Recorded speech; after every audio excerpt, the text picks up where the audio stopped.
So, walking out from the backyard into the back, which I've been trying to get squared away for about 2 years now.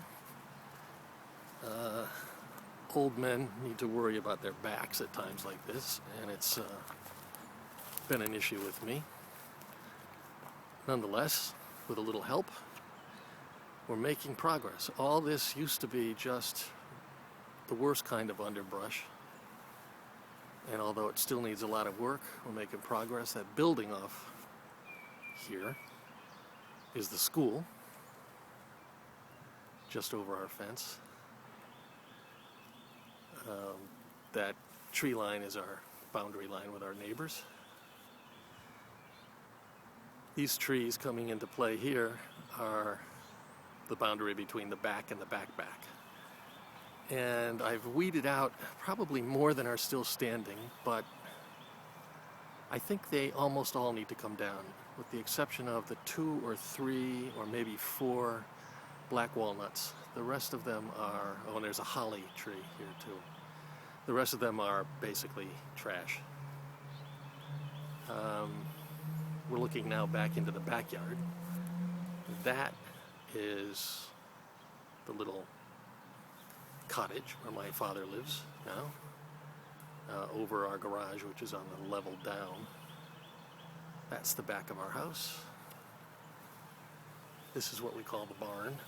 It's an apartment, and we have a tenant.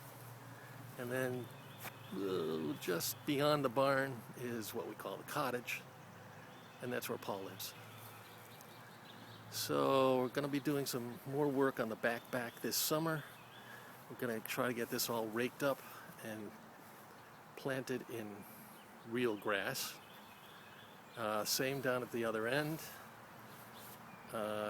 Same along here, except that we're also going to plant some evergreens, which will eventually grow up to screen us from the school, and more importantly, to screen the school from us.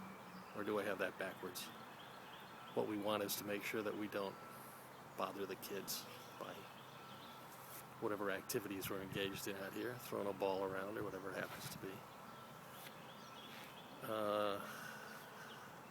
Took down a bunch of forsythia over here, a real lot of forsythia over here, which is hard to keep down because of its roots. But eventually this will all be planted in grass as well. And it'll all be done just about in time for us to move to New Hampshire, no doubt. But that's it, and this is the only small little pile of rubbish that hasn't been dealt with, and that'll be dealt with in a week or so, which will allow us to start accruing more piles of rubbish. So, the back.